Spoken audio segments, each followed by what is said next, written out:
Welcome back, folks, and thank you so much for tuning in. I super appreciate it. It's been a minute since we've actually gotten to what I call a real review. The past couple weeks, we've been doing something I call like fake reviews or something like that. With one of my favorite games of all time, Kirby 64.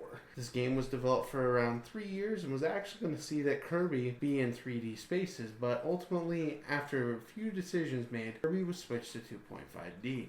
And honestly, I feel like this is the best decision they could have made for Kirby.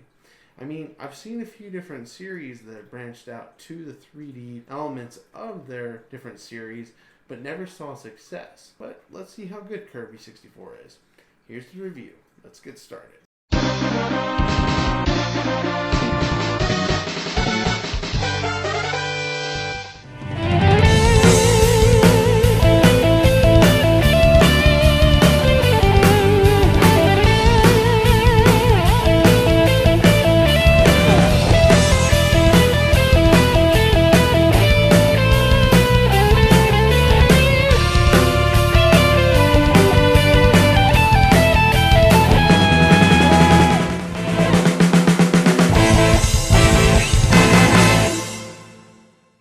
Our story begins at this heart-shaped planet-looking thing. Aw, look how adorable it is. A peaceful-looking planet of sorts. Until one day, everyone notices a strange dark cloud darkening the once thriving planet. Okay, survival percentages should be pitiful at this point. After cutting to what looks like a queen and her assistant of some sort, guarding a huge crystal, the assistant jumps on the crystal to try to get away to safety. During the escape, the planet is engulfed in darkness and the assistant flies away. However, the darkness gets to the poor assistant, sending her crashing down below, and the big crystal shattering into pieces. We turn to Kirby, who is watching the stars falling in a peaceful field of Pop Star. The assistant, who I found out her real name is Ribbon, crashes to the ground, and Kirby and her hit it off really well. They both combine the pieces of the crystal they found to make the crystal a bit bigger. After heading through each level, Kirby takes on the source of the darkness, and after defeating him and collecting all the crystal shards, the shards resonate to take care of the darkness. Kirby and co head to a strange planet to take on the true final boss, O2. After a rousing battle, Kirby defeats O2 and the galaxy is saved once again. After ripping off Star Wars, the game ends with Kirby clumsily falling down the steps, and then the credits roll. If you don't get all the crystal shards, you get a slightly different ending. Yikes, that's just creepy. So the story is basically Kirby, and I like what it has to say. I do like the characters that we really don't know much about them, and our main goal is basically to save them for really no reason at all, except friendship.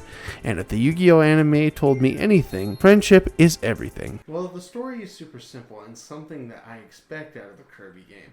Now, with all the development changes and making it super unique, let's see how the gameplay is. Honestly, when you boot the game up, it's the same as any other Kirby game. You move and jump and suck things in to get abilities. But you'll notice right away in this particular game you can get abilities to combine abilities in this game. Honestly, I really like the idea, and you can get some incredible abilities in this game, but I found they are incredibly situational. As I stated before, you need to collect all the shards to get the good ending in this game. I don't find this too bad, but it can be super frustrating at times. For example, in World 5, you have to fight this boss using double fire. However, if I die to this boss or go out the door, the stupid thing just disappears, which means starting the level over or getting double fire and then starting the level over. This is just time wasting, and I really don't like it. The power-ups though are way fun. Examples can be a lightsaber, which makes you become a Jedi. You can get a huge sword, which is really cool, and also turn into a freaking snowball, which is way freaking fun. The controller, I have to say, for a Kirby game is so good. I did play this game on the Virtual Console on my Wii because the game makes you use a directional pad if you play it on the N64. Listen, I am fully aware this is not a big deal, but using my gold Wii GameCube controller with the joystick is just so much better to me. So yes, the control gets an A+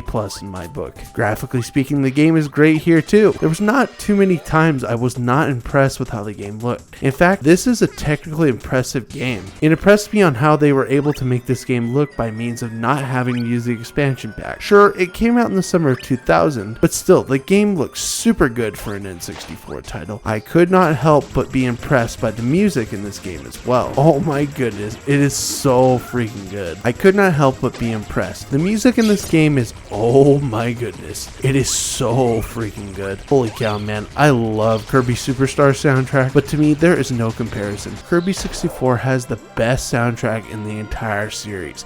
I am freaking serious. Level 4 in World 5 has some of the best music I have ever heard, not only in a Kirby game, but in a video game in general. Wow, Hal, you did wonders with this soundtrack. I love it so freaking much. In Kirby 64, it has 6 separate worlds called levels for some reason. I freaking hate it when developers do this. There are 4 to 5 levels in this particular game for each world. There's 5 for the middle 4 and 4 for the first and last levels. You need to collect all the shards in these levels in order to get the final ending. Some are wide open in this case, and others are really not. I stated you have to use abilities, and sometimes the character buddies will help you out as well. You have to get 3 per level, except the bosses, which gives you 1 more. Honestly, I stated my complaints earlier about how I feel about using the abilities to get crystal shards. Getting a few of these while I had to look up a guide were not too bad to find. You just really need to search around to actually find some of these. At the end of said stage, you get this minigame where you get these stars, lives, food, and a card. For the love of Mary, do not go for the card. It is a